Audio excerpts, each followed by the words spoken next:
কোনো দিন আপনার শরীরে আয়রনের ঘাটতি হবে না, কোনো দিনও আপনার শরীরে হিমোগ্লোবিন কমে যাবে না যদি আপনি নিয়ম করে এই ডাল রান্না করে খেতে পারেন। এই ডালটি রান্না ছাড়া খাওয়ার কোনোই উপায় নেই। যেমন আপনি অনেক ডাল ভিজিয়ে রেখে খেতে পারেন, কিন্তু এই ডাল অবশ্যই আপনাকে রান্না করেই খেতে হবে। বলছি মসুর ডালের কথা। মসুর ডাল খেলে জীবনেও আপনার শরীরে আয়রনের ঘাটতি হবে না, আর সেই সঙ্গে দূর হবে শরীরের কয়েকটি মারাত্মক ব্যাধি। তবে এই ডালেরও রয়েছে অনেক ক্ষতিকর দিক। কিসে ক্ষতি হয় এই ডাল খেলে, অর্থাৎ কোন রোগের মানুষজন এই ডাল খেতে পারবেন না, সুস্থ অবস্থাতেও এই ডাল বেশি করে খেলে আপনার শরীরের কোন গুরুত্বপূর্ণ অর্গ্যানটি নষ্ট হতে পারে, সেই বিষয়টি ভালো করে জেনে নেওয়া উচিত। গবেষণা বলছে নিয়মিত যদি কোনো মানুষ মসুর ডাল খেয়ে থাকেন তাহলে তার হার্ট অ্যাটাকের ঝুঁকি অনেকটাই কমে যায়। কিন্তু এখানে একটা ব্যাপার রয়েছে, মসুর ডাল আপনি ঠিক কতখানি খাবেন তার উপরেই কিন্তু নির্ভর করছে যে আপনি এর উপকারিতা পাবেন নাকি এই ডাল আপনার শরীরের ক্ষতি করবে। অনেক মানুষকেই বলতে শুনবেন যে মসুর ডাল খেলে তাদের শরীরে সহ্য হয় না, পেটে গ্যাস অ্যাসিডিটি তৈরি হয়ে থাকে এবং নানান ধরনের হজম সংক্রান্ত সমস্যাতেই তারা ভুগে থাকেন মসুর ডাল খেলে। আসল কথা হলো মসুর ডালে প্রোটিনের মাত্রা থাকে অনেক বেশি, আর তাই বলা হয়ে থাকে যারা শাকাহারী অর্থাৎ মাছ মাংস খান না তারা যদি মসুর ডাল খান তাহলেই তার শরীরে প্রোটিনের চাহিদা পূরণ করতে পারবেন। এছাড়া মসুর ডালের মধ্যে রয়েছে প্রচুর পরিমাণে ক্যালোরি আর রয়েছে ফাইবার।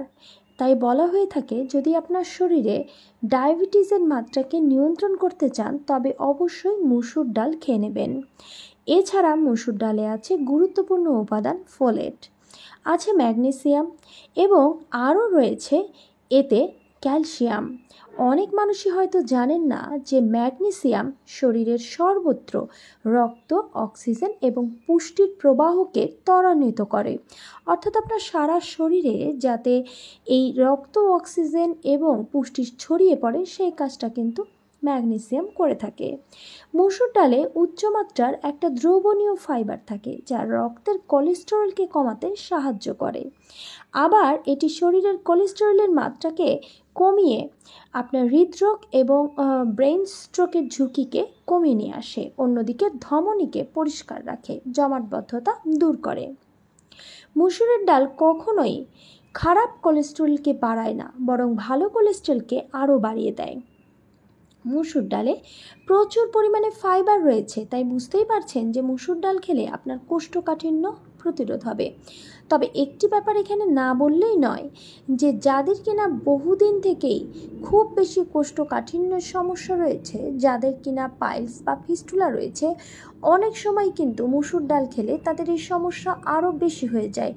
তাই আপনাকে বুঝে নিতে হবে যে আপনার শরীরে মসুর ডাল কোষ্ঠকাঠিন্য বা কোষ্ঠবদ্ধতা তৈরি করছে কিনা, কনস্টিপেশনটাকে বাড়িয়ে দিচ্ছে কিনা। কারণ আপনি খেয়াল করে দেখবেন যে ডায়রিয়া হলে মসুর ডালের পাতলা স্যুপ বা জুস খেতে বলা হয়, কারণ এতে অধিক পরিমাণে আয়রন, প্রোটিন থাকার কারণে যতই ফাইবার থাক স্বাভাবিকভাবেই এটা কিন্তু পেটকে কষা করে। তাই যদি আপনার মনে হয় যে মসুর ডাল আপনার পেটকে কষা করছে, কোষ্ঠবদ্ধতা তৈরি করছে, তবে এটা আপনার জন্য নয়। সেক্ষেত্রে আপনি অন্য ডাল খেতে পারেন বা পরিমাণে মসুর ডালটাকে কম খেতে পারেন। এছাড়া মসুর ডালে প্রচুর পরিমাণে রয়েছে অ্যান্টিঅক্সিডেন্ট। এই কারণে যাদের প্রচুর পরিমাণে স্থূলতা বা ওবেসিটি রয়েছে, ক্যান্সার বা হৃদরোগের ঝুঁকি রয়েছে, তারা এটা অবশ্যই খাবেন। মসুর ডাল খাওয়ার অভ্যাস যদি আপনার থাকে তাহলে একটা কথা আপনাকে অবশ্যই মানতে হবে যে এই মসুর ডাল সবসময় পাতলা করে খেতে হয়। কখনোই ভারী বা ঘন মসুর ডাল রান্না করে খাবেন না। এবং মসুর ডাল খেলে যাদের গ্যাস, অ্যাসিডিটি হয় তারা একটা কথা খেয়াল রাখবেন, আমি ভিডিওর শুরুতে দেখিয়েছি মসুর ডালকে ভিজিয়ে রাখা। তাই মসুর ডাল রান্না করার আগে অবশ্যই এটাকে 1 ঘন্টা ভিজিয়ে রেখে তারপর সেই পানিটা পরিষ্কার করে ফেলে দিয়ে নতুনভাবে পরিষ্কার পানি দিয়ে সেটাকে সিদ্ধ করে নেবেন। মসুর ডাল কখনোই ধুয়ে সঙ্গে সঙ্গে সেদ্ধ করে রান্না করা উচিত নয়।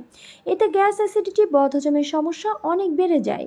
তাই এটাকে আগে ভিজিয়ে রাখতে হবে, তারপরে এটাকে ভালোভাবে সুসিদ্ধ করে পাতলা করে রান্না করে খেতে হবে। অর্থাৎ স্যুপ আকারে খেলে সব থেকে বেশি উপকার হবে শরীরের। যাদের শরীরে রক্ত কম তারা তো অবশ্যই খাবেন প্রতিদিন 1 বাটি করে। যাদের শরীরে আইবিএসের সমস্যা রয়েছে তারা একটু খেয়াল করে দেখবেন যে মুসুর ডাল আপনার সমস্যা তৈরি করছে কিনা। যদি সমস্যা তৈরি করে থাকে তাহলে অ্যাভয়েড করুন, কারণ আপনারা জানেন যতই গুরুত্বপূর্ণ বা উপকারী উপাদান হোক না কেন সব কিছুরই কিছু ক্ষতিকর দিক রয়েছে। যদি এটা আমরা প্রয়োজনের থেকে বেশি খেয়ে থাকি এবং যদি না বুঝি যে আমার শরীরে এটা স্যুট করছে কি না, যদি না করে তবে অবশ্যই পরিহার করুন। আর যাদের শরীরে এটা খুব ভালোভাবে স্যুট করছে, খেয়ে খুব উপকার পাচ্ছেন, তারাও 100 গ্রাম ডালের বেশি একদমই খাবেন না একদিনে।